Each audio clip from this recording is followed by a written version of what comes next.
July 22, bandang alas 3 ng hapon, sa panulukan ng Meralco Avenue at Ortigas sa Pasig, tinambangan ang kotse ni Dr. Filoteo Alano, kilalang kidney doctor.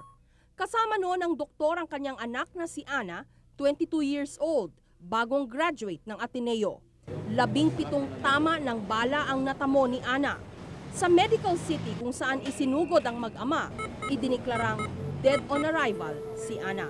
Batay sa investigasyon ng pulis, niyakap raw ni Ana ang kanyang ama habang pinapaulanan ng bala ang kanilang kotse. Kaya't hindi nakapagtatakang siya ang tinamaan ng husto. Kritikal ang kondisyon ni Dr. Alano noong una. Ligtas na siya ngayon, subalit hanggang sa kasalukuyan, wala pa ni isang miyembro ng pamilya ang nagbigay ng pahayag tungkol sa nangyari. Maging ang mga pulis ay nahihiwagaan sa kaso. Actually, nalulungkot kong sabihin sa iyo na walang full cooperation sa kanila. I went there personally just after the incident. So I give them leeway to adjust themselves. So after 3 to 4 days, I went there but wala akong makausap. Ilang anggulo ang tinitignan ng pulis.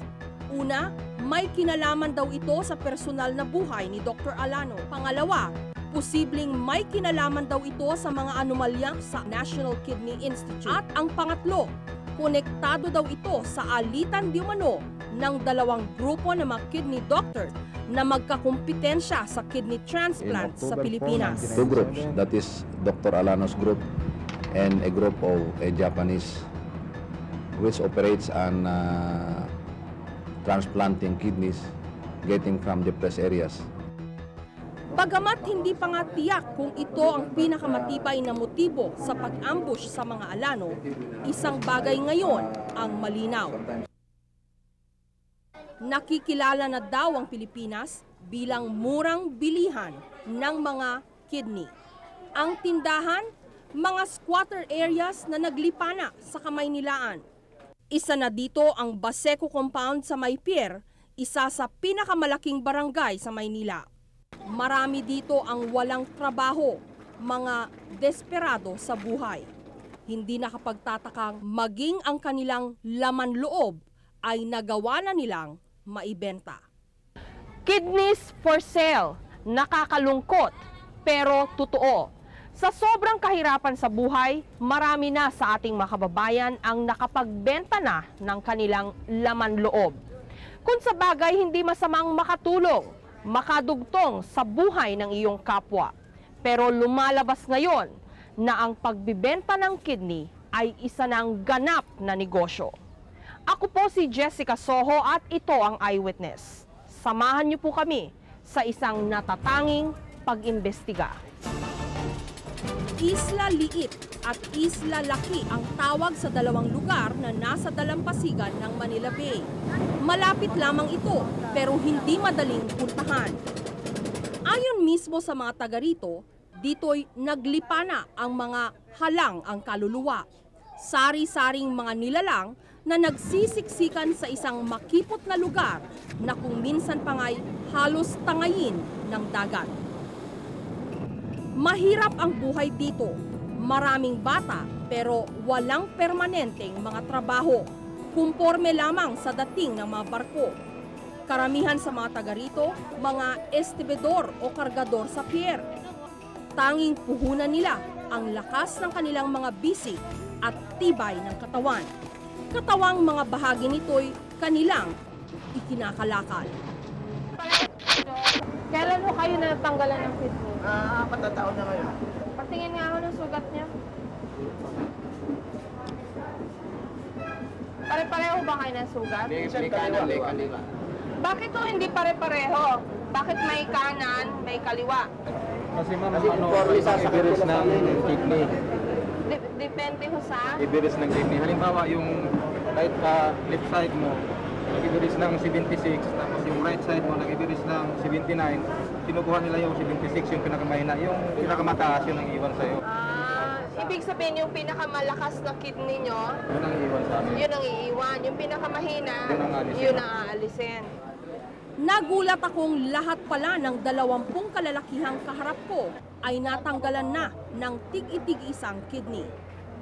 Paano kayo nalapitan na magbenta po ng kidney? Unang-una po niyan, tinitignan muna yung dugo namin. Oh. Ngayon, pagka parehas kayo ng dugo, dadali kami ng St. Luke's. St. Luke's ho kayo lahat kinuhanan? Luke's meron. Walang ibang ospital? Hindi yan. Yung kiyaya ko. Ano eh, National Kidney Institute. Yan, pagka nagtatugma-tugma niyan, bibigyan ka na ng schedule niyan. Para tanggalin. Dapat ay match o magkatugma ang blood type at tissue type ng donor sa recipient o ang taong sasalina ng kidney. Donor ang tawag sa taong nagmagandang loob na magbigay ng kidney. Pero sa totoo lang, dito'y may perang namagitan. Magkano hong binayad po sa inyo? Bali, 100,000. 100,000. Malaki ho yun kumpara ho sa iba. Oo, kasi foreigners yung nasalinan ko eh. Foreigner daw. Nasaan na po yung pera, Mang Demet? Wala na, naubos na sa gasto dito, gasto doon. 100,000 pesos kada kidney kapag ang bibili o recipient ay foreigner. Karamihan daw mga Japanese at mga Arabo. Kapag Pilipino naman ang kausap at kapag nireject din ng katawan ng recipient ang kidney matapos ang operasyon, pwedeng bumaba ang bayad ng 70,000 pesos. At ang broker o ahente ng bilihan, si Dalmasio Zeta o Mang Jun. Magkano naman po, Mang Jun, ang komisyon ninyo Ano? sa bawat kidney? 12,000 lang. 12,000. Per head. 12,000 pesos din ang komisyon ng contact ni Mang Jun, isa pang broker na nagngangalang Lin. May tumatawag sa akin. Mm. Kailangan kong taong ganito. Mm. Typo. Mhm. Kasi kumuha ka dyan, sabi sa akin. Opo. Kaya nag-iikot naman ako dito sa isla para kumain ng tao. Bukod sa blood at tissue type, hinahanap din ni Mang Jun ang iba pang mga kwalifikasyon tulad ng mga malusog at malakas na pangangatawan, walang sakit, at hindi lalagpas ng 39 years old. Mula noong 1992, nung magsimula siya sa ganitong trabaho, 100 kidney na daw ang naiahente ni Mang Jun. Mang Jun, pasensya na ho kayo ho, pero ho, hindi ho ba kayo na kukonsensya, hindi ho ba kayo natatakot? Okay lang naman sa akin eh. Kasi sanay na akong ganitong trabaho. Okay lang ho, sanay na ho kayo. Ibig sabihin, hindi na ho naantig yung konsensya ho ninyo? Minsan nakukonsensya ako. Ano naiisip niyo ho? Naisip ko nga, nagbibili ko mga tao. Paminsan-minsan naman daw ay naiisip ni Mang Jun na ang ibinibenta niya ay ang mga kapwa niya. Katunayan, pati ang kidney ng kanyang anak-anakan o stepson na si Nap, napagbili na niya. Saan? Siya nagpupumilit sa akin. Nagpupumilit na... Nakunan daw siya. Pinapakunan ko ng ibang tao. Yung pakayan ako. Sabi niya sa akin. Alang-alang sa mga magulang ko. Kaya napilitan na rin ako mag-donate ng ulit. Parin na rin sa mga kapatid ko dahil marami po akong kapatid. Sikat pa natulungan ko rin. Hindi ka rin nagdalawang isip. Hindi po. Papagpatuloy niyo pa ho ba itong ganitong hanap buhay, Mang Jun? Pagpatuloy ko pa rin. Kasi marami pang nangailangan sa akin. Pero ang totoo niyan, lahat ng mga donors na nakuhanan na ni Mang Jun ng kidney, nagsisisi ngayon. Yung itong opera ko pagka taglamig ko, kumikirot. Yung lakas parang nagbago. Yung hinihingal ako pagka operaso ko. Madali ho kayong hingalin. Karamihan sa aming mga nakausap, ganito ang daing. Akala nila, bubuti ang kanilang mga buhay sa halagang ibinayad para sa kanilang mga kidney. Yun pala, lalo lamang humirap. Madalas po akong hingalin. Hindi po ako nakapagtrabaho ng matagalang trabaho. Mahilig ako sa pahinga. Parang hindi ako tumatagal sa mabibigat na trabaho po. Hindi po ako natatanggap sa mga kumpanya. Lagi hinahanapan po ako ng medical. Bagsak po ako sa medical dahil may opera po ako. Ang masakit nito, karamihan sa kanila, naubos na ang perang ibinayad sa kanilang mga kidney. Kano binayad sa'yo? Ano po, 70 lang po. 70? Nasaan na yung pera? Nagawa ko po ng bahay na wala na po, bagyo na eh. Bagyo na po eh. Kung nooy kahit anong trabaho ay pwedeng pasukin ni Bok, ngayon, hirap na hirap siyang makakuha. Isa na siya ngayong bangkero. Mas maliit ang kita pero hindi naman daw gaanong hirap ang kanyang katawan. Hindi na rin naman daw niya kasi kaya ang mabibigat na trabaho tulad ng dati. Samantala, ang recipient ni Bok ay natuntun namin sa Baliwag, Bulacan. Isang negosyanteng Chinese-Filipino na nagngangalang Agustin Hapitana. Masaya na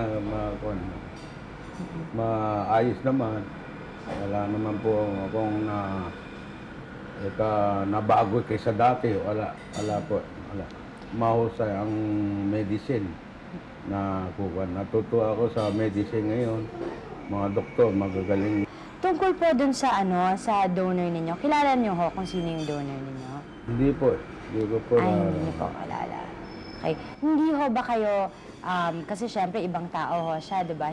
Hindi niyo kinwestiyon ano bang pagkatao niya na ilalagay ho yung kidney niya sa inyo or hindi niyo nainisip yun? Hindi po. Wala akong naramdaman eh. Basta parang sarili ko na hindi yung bato. Wala akong naramdaman na... Dalawang nilalang na hindi magkaano-ano pero magkadugtong na ngayon ang mga buhay. Pinagdugtong ng matinding pangangailangan. Ang recipient, pangangailangang mabuhay. Ang donor, pangangailangan din namang mabuhay sa pamamagitan ng pera. Patunay lamang na sa mundong ito, malaki ang nagagawa ng salapi.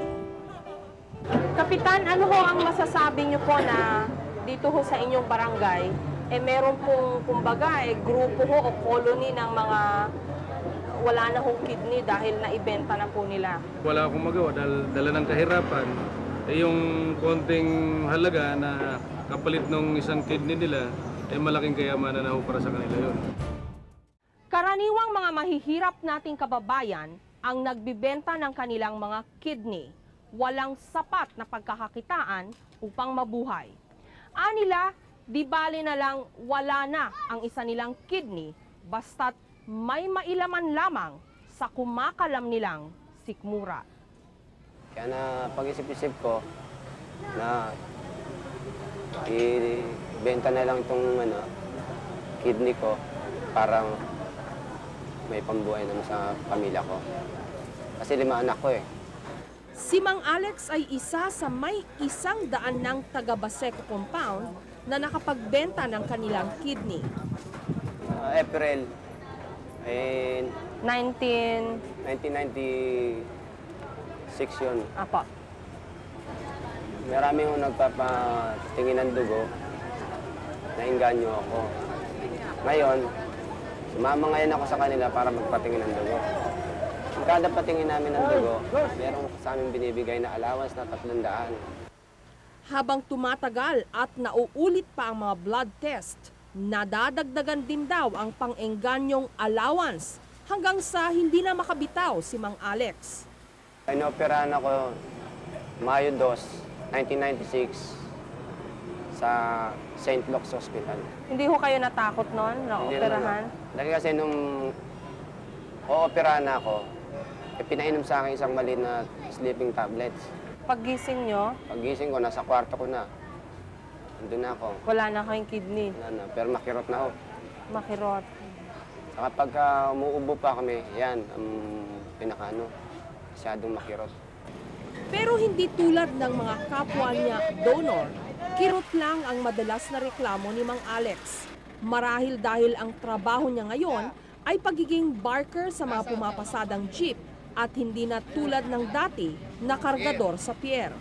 Oo nga, malaki ang pera, binayad sa'yo, 80. O, eto na ngayon, wala na. Ubus na. Pero hindi naman talaga ako nagsisisi dahil nandyan, pinagawa ko ng bahay. Binili ko ng mga gamit sa bahay. Nakapag-aral din ng mga anak ko. Pero si Mang Kupaw, panay ang pagsisisi. Lalo na't hindi naman daw bukal sa kanyang loob ang nangyari. Siyempre, buwan-buwan, bayad ng bahay. Ang ginawa ko, pilit na ako magpatanggal ng kidney. Hindi ko kayo nagdalawang isip? Hindi. Tumakas pa nga ako dun eh. Kasi natakot din rin ako. Nung sabi sa akin, operahan na ako. Pagkagawa ko, sabi, kailan kaya? Miyerkules. Tumakas ako nung linggo. Tapos sinundo pa ako dun sa mga pulis. Kung ayaw daw ako papatanggal ng kidney, lahat daw bayad sa pa-check up sa akin, babayaran ko. Ay sabi sa akin, kulang-kulang daw 800,000 ang gasto. Ang ginawa, sumama na lang ako. Ganito rin ang nangyari kay Bok. Bagamat sa NKTI o National Kidney and Transplant Institute siya natanggalan ng kidney, samantalang si Mang Kupaw ay sa St. Luke's Medical Center. Wala sa check-up lang. Hindi ko alam na yun na pala yun. Kukuhaan na ako. Aalis na ako sa NKI, tatakas ako.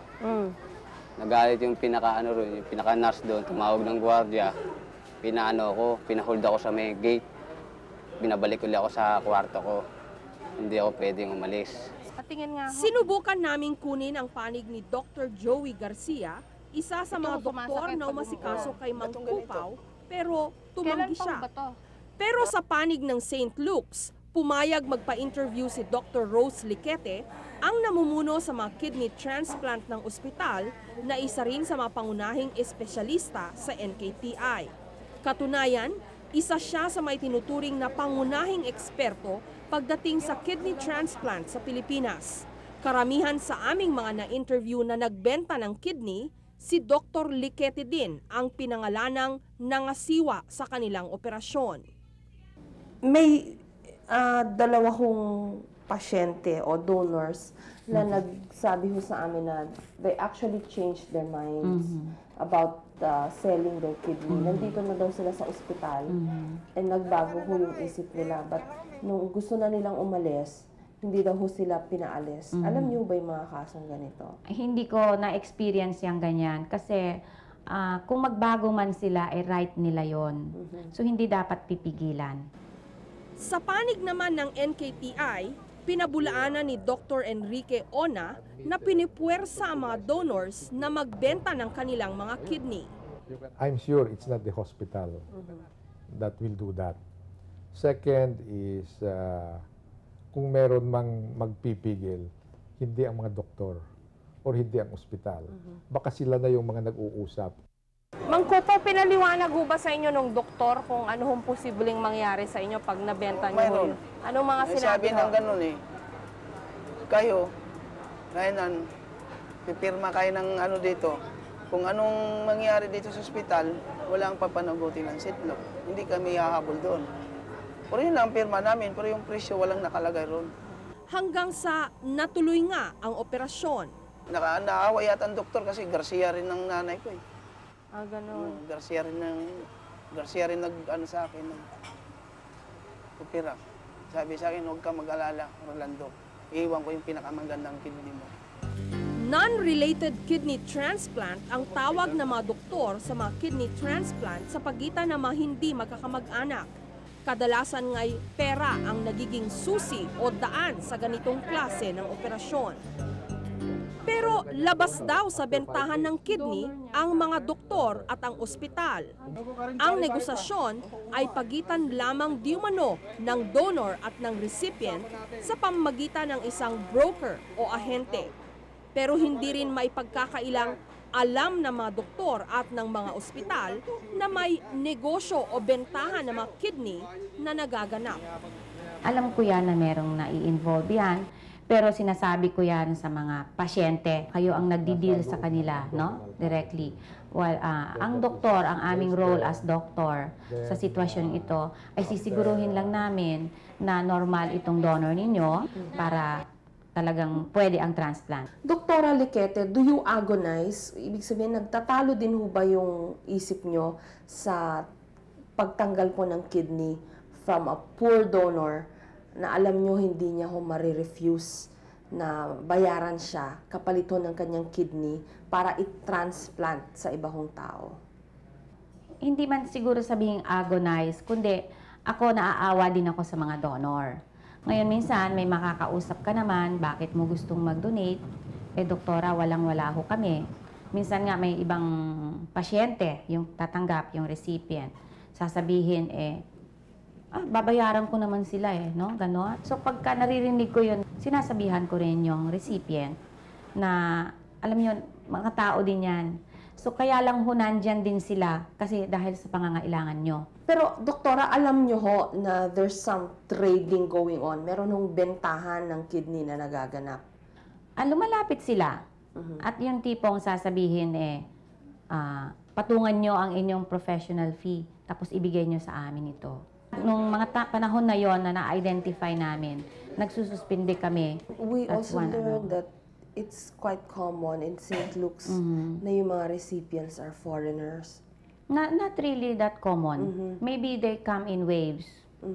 Waves, okay. At saka hindi rin naman ako lang din ang nag-o-opera doon. Ano pong status ngayon ng non-related transplant sa St. Luke's? Sa ngayon, nakasuspindi na naman uli. Bakit ho? Because of this? Hindi lang ho dahil dito. Noon pa, this is the third time na. 300,000 pesos pataas ang average cost ng bawat kidney transplant. Pero higit na mataas ito para sa mga foreigner. Ayon sa impormasyong aming natanggap, umaabot daw ito ng milyon-milyon. Malaking pera nga naman ito, hindi lamang para sa ahente, kundi pati na rin sa mga doktor at ospital. Hindi nakapagtatakang bagamat hindi raw iniengganyo, ay hindi rin naman pinipigilan ang mga foreigner na magpunta rito para sa kidney transplant. But doctor, the fact na pinapayagan po natin yung mga foreigners to have kidney transplants in the Philippines, parang sa tingin ko ho is opening the floodgates to abuse. And we know that a lot of Filipinos are poor. So parang we're presenting to them an opportunity that they cannot refuse money for their kidneys. Yan nga, that's exactly the dilemma, Jessica. Totoo yun because we are now treading not just on the medical aspect, di ba? Yung sinasabi mo is hindi na medical yun. Kundi we are looking into yung areas of social and economic factors and even image ng bayan. Because if you look at it in a purely medical aspect, ang tao naman, whether puti o itim o brown, pasyente, tao din yun eh. Whether he's a criminal sometimes, di ba? Or whether he is a saint, ang pagtitingin dapat namin pag ginagamot mo, dapat pareho lamang. Karaniwang sa mga private hospitals, nagpapakidney transplant ang mga foreigners. Halos wala sa NKTI. Sa katunayan, 5% nga lamang daw sa kabuang bilang ng mga kidney transplant na naganap dito ang non-related. Bagamat aminado naman ang mga namumuno na hindi sila gaanong istrikto pagdating dito. Pag let's say ang donor ay pumarito at sinabi niyang kapatid niya and they give us the same family name, hindi naman namin hinihingi ng show us your birth certificate, no? We just assume na tama yon. Ito ay parang pinauubayan natin sa kanilang sariling honesty. Sa ngayon ay masasabing maluwag ang gobyerno at maging ang mga asosasyon ng mga doktor at ng mga ospital pagdating sa non-related kidney transplants. Wala pa raw kasing guidelines, kaya't self-regulation ang nangyayari. Ibig sabihin, bahala na ang mga doktor at mga ospital. Siguraduhin lamang nila na hindi ito inaabuso. Hindi lahat ng kidney na itinatransplant ay nabibili. Marami din ang kusang loob na ibinibigay. Madalas galing sa mga kamag-anak at kung minsan sa mga kaibigan. Tunay ngang dakila ang taong nakahandang magbigay ng bahagi ng kanyang katawan upang ipandugtong sa buhay ng kapwa. Gano'ng katagal na ho kayong may sakit sa bato? Nag-umpisa pa akong mag-dialysis noong February ito. Renal failure ang kondisyon ni Jimmy Hardin. Hindi na gumagana ang dalawa niyang kidney, kaya't kailangan na niyang matransplant o masalinan ng bagong kidney. Sa tansya ng National Kidney and Transplant Institute o NKTI, 20 Pilipino ang nagkakaroon nito araw-araw. Pero dahil sa kakulangan sa supply ng kidney at dahil na rin sa gastos, mahigit 200 lamang sa mahigit 3,000 nangangailangan nito kada taon ang sinuswerteng magkaroon ng kidney transplant. Yung donor mo, Mrs. ko po. ilang taon siya? Pareho po kami na edad. Ilan? 43 rin po. 43. Anong pakiramdam nyo na ang papalit ng kidney nyo, yung kidney ho ng asawa nyo? Ano naiisip mo ho? Pasalamat ako dahil napatunayan ko na nagmahal niya ako. Hindi lang binigay niyang puso niya, muli pati na yung kidney niya. At dumating nga ang petsang kay tagal nilang hinintay. August 17, ang takdang kidney transplant sa NKTI dito sa Quezon City. Medyo excited ako. Dahil yun ang hinintay. Matagal ko na hinintay. May nararamdaman mo ba kayong takot? Kaba? Takot wala. Kaba sa sarili at sa misis. Sa ibang kwarto, naroon naman ang misis ni Mang Jimmy na si Aling Shirley na siya mismong magdodonate ng isa niyang kidney kay Mang Jimmy. Nafe-feel ko rin kasi na pumayag ako magiging donor. Talagang siya, tuwang-tuwa siya dahil sabi nga niya nung in-interview niyo siya, sabi niya hindi lang daw niya na talaga napatunayan daw niya talaga na mahal ko daw siya. Kasi hindi lang daw pati yung puso ko binigay ko sa kanya, pati nga yung parte ng katawan ko, yung kidney ko nga. Bagamat mag-asawa o ayon sa klasifikasyon ng mga doktor, ay emotionally related sina Mang Jimmy at Aling Shirley, non-related kidney transplant pa rin ang turing sa gagawin sa kanila dahil hindi sila magkadugo. Nililinis ng ating mga kidney ang ating dugo at inilalabas ang dumi sa ating katawan sa pamamagitan ng pag-ihi. Dalawa ang ipinagkaloob sa atin ng Diyos, pero ayon sa mga doktor, pwede tayong mabuhay sa isa. Si dating Presidente Fidel Ramos halimbawa, matagal nang iisa lamang ang kanyang kidney. Fortunately, ang tao ay nangangailangan lamang ng isang kidney. Ibig sabihin na pwede kang mawala ng isang kidney and normal pa rin ang buhay mo. Bandang alas 12 ng tanghali nang patulugin ng mga doktor si Aling Shirley para sa operasyon. Sumunod namang sinundo si Mang Jimmy, saka rin pinatulog. Alauna sa operating room, sinimulan ang operasyong magtatanggal sa isang kidney ni Aling Shirley. Kidney out. Kidney out. Tanggal na ang kidney ni Aling Shirley. Ibinabad ito sa yelo at inihanda para maisalin kay Mang Jimmy. At nailipat na nga ito kay Mang Jimmy. Alas 4:30 na nang matapos ang operasyon. Bagamat tapos na ito at kailangang bantayan ng mabuti ang kalagayan ng mag-asawa, lalo na si Mang Jimmy. Kapag sa loob ng 24 oras, siya ay umihi, tanda na hindi ni-reject ng kanyang katawan ang kidney ng kanyang asawa. Ibig sabihin, tagumpay ang transplant. Kinabukasan, binalikan namin sila. Tagumpay nga. Gising na ang mag-asawa, bagamat nasa magkaiba pa rin silang kwarto upang maiwasan ang infeksyon. Ngayon, magsisimula silang magpagaling, magsisimula ng bagong buhay. Hindi na lamang sila ngayon magkabiyak sa puso, pati na rin sa kidney. Tunay ngang magkarugtong ang kanilang mga buhay.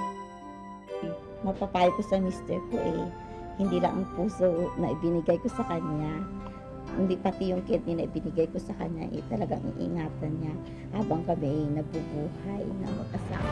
Related kidney transplant naman ang tawag sa namagitan kay Nori at ng kanyang kapatid. Ito'y dahil sa sila'y magkadugo. Nagpunta agad siya dito sa Manila. Nagpaano na kami sa KB Institute. Blood testing, lahat-lahat ng kailangang mga laboratory procedures. So after that, nung makuha namin results, mga 90% kaming compatible Compatible na compatible nga ang magkapatid. Kasi usually ang kidney transplant is successful pag bigla umihi yung pasyente. So sa akin, on the spot, right after na ma-place yung kidney sa akin, bigla daw akong umihi. Kaya palakpakan daw sa operating room. Siyempre, hindi ko alam na natutulog ako, no? Kasi namin ko, pinapalakpakan ko pala sa operating room. Wow. Talaga, ang cute naman. Matapos ang operasyon, nagbago ang prioridad ni Nori sa buhay. Secondary na or last priority na siguro yung pagkita ng malaking pera, no? I mean, basta na nakaka-survive naman kahit paano, hindi mo kailangan kumita ng malaki. Tapos, at stake naman yung relationship mo sa family members mo, no? Nakita ko yun, yung relationship sa parents, sa mga kapatid. Yun, gano'n nakita ko. Marahil dahil nirigalo lang ang bago niyang kidney, mas pinakaiingatan niya ito ngayon. Pag natutulog ako, parang pag tatagilid ako, tumatagilid din siya. Sabi ko, naku, baka hindi in place, ha? Ganun na yung nasa bag ko. Pero hindi naman siya yung parang foreign body sa akin. Hindi. Parang tipong siya yung baby ko, naalagaan ko ba siya? Yung ganun ang feeling ko sa kanya. Nakakalimutan nyo na ho na iba yung kidney yung isa, hindi sa inyo. Minsan, hindi ko na naaalala dahil sa day-to-day, yun ang ano ko. Ika nga, usual na sa akin, normal. Katuwa nga nangyari sa akin dito sa kidney. Dahil sa bata yata, napaka-super active. Parang super peri sa lakas umihi. Pangalawang buhay na rin daw ito ni Mang Joe Macalino, isang negosyante. Medyo hindi pinalad yung mga kasabay kong dinadialysis noon sa dialysis center. Kaya siguro ilang buwan lang akong nagre-recover. Nabalitaan ko na nag-pass away na kagad yung dalawa. Sabi ko nga naku ako kung hindi pala, ganun na rin ako. Kaya naman bawat araw ngayong nagdadaan, ninanamnam niya. Diabetes ang sanhi ng renal failure ni Mang Joe. Noong kinailangan na siyang ma-transplant, naglagay sila ng classified ad sa isang dyaryo upang makahanap ng donor. May mga ilan, hindi pa man hindi nga maganda ang mga ang itatanong kagad sa inyo, kaya niyo bang magbayad ng 1 milyon? Yun ho sinabi sa inyo? Oo, yung mga, kasi meron palang mga ganito na talaga nagbebenta, professional. Nalaman lang namin bandang huli. Pero tinanggihan niyo ho yung gano'n ang tanong sa inyo? Hindi na namin entertain. Hanggang sa may nagpresentang babaeng security guard na kanila munang tiniyak kung mabuting tao. Bina-crown check namin siya. Maganda mga feedback. Thank you sa GNA. Bilang pasasalamat hanggang ngayon, tinutulungan ng pamilya Macalino ang kanilang donor. Malaki na itulong niya sa amin. Kaya naman, kung may mga pangangailangan siya, kami naman na kusang tumulong sa kanya. Maswerte si Mang Joe, may kakayahan siyang makapamili ng kanyang donor. Noong 1970s, maging ang mga preso ay kinuhanan ng mga kidney upang magamit sa transplant. Pero nauwi daw yun sa abuso nang humihingi na ng malaking bayad ang mga preso. Sa kasalukuyan ngay may panukala sa Kongreso na pati ang mga nakalinya sa death row o yung mga nakatakdang patawan ng parusang kamatayan ay hingan na mag-donate ng kanilang mga kidney. Ganyan katindi ang pangangailangan sa mga kidney. Maging ang mga kriminal ay napagdidiskutahang kuhanan nito. Dahil sa matinding demand, hindi nakapagtataka ang nagsulputan ng mga sindikatong bumibili o umaangkat ng mga kidney mula sa mga mahihirap, mga walang-wala sa buhay na hindi makatanggi sa silaw ng salapi. Alam namin na meron activities of this nature going on. We are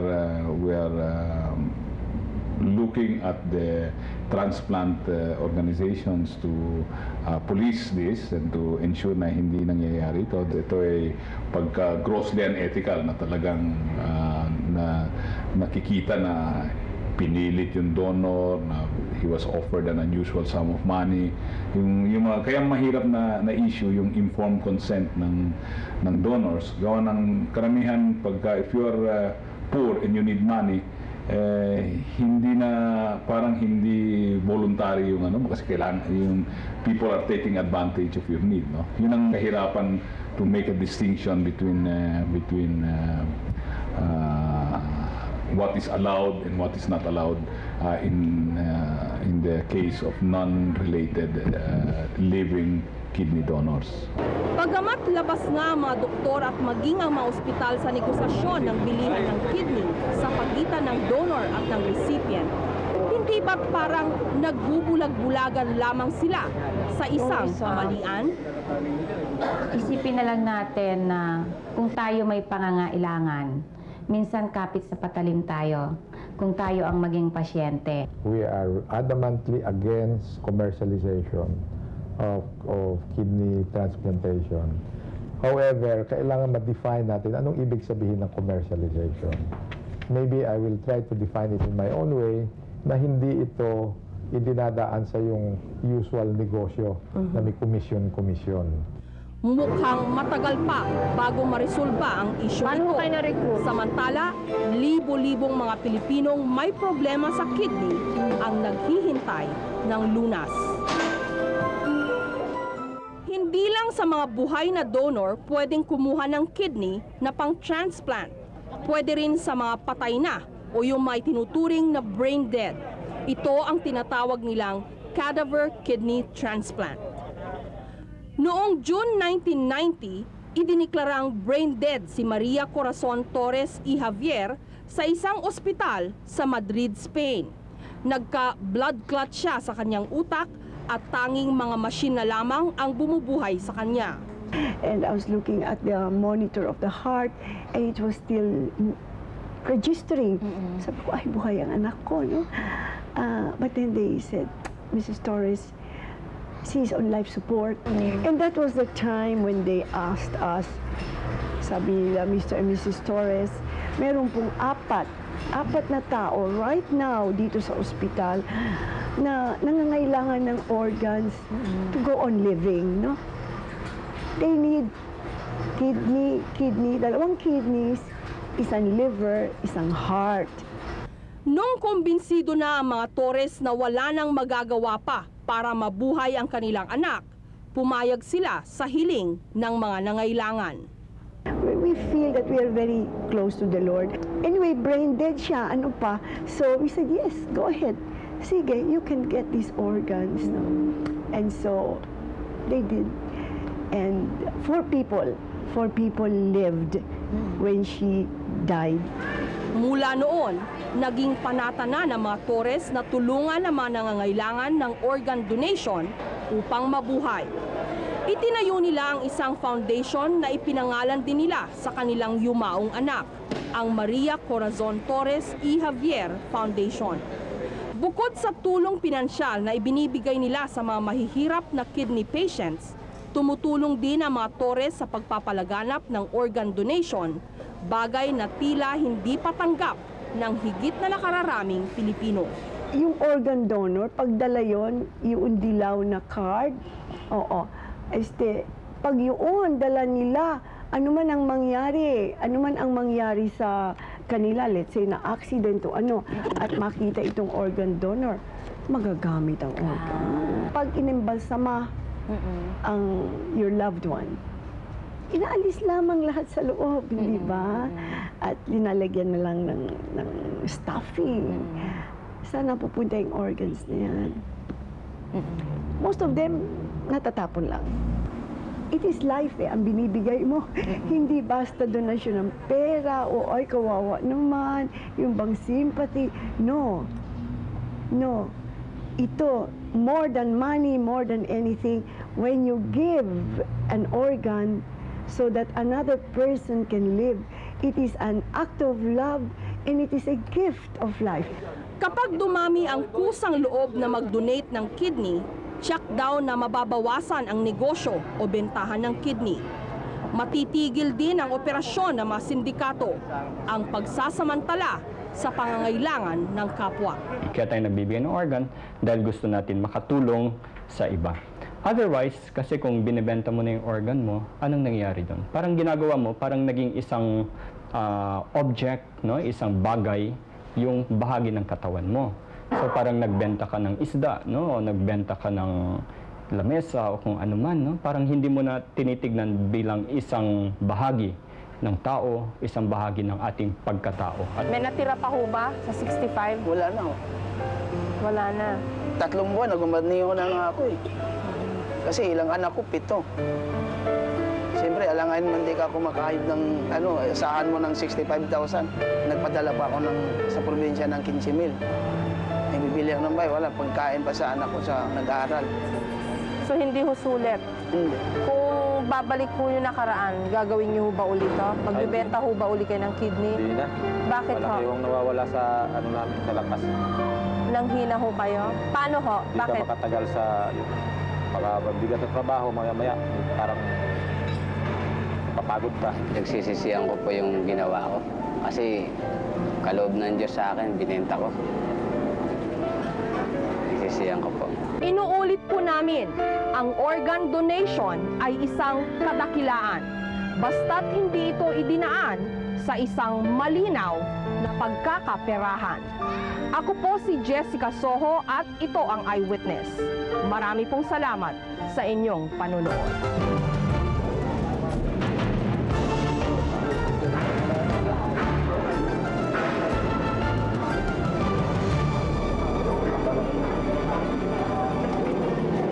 Haba po, no? Patingin nga ako. Silang gangkan. Ba't ang kaikli? Oh, ba't hanggang dun po sa taas? Bakit ho hanggang sa likod? Haba? Ito ang haba. Hindi niya alam. Saan ka na-operahan na? St. Luke's. Oo.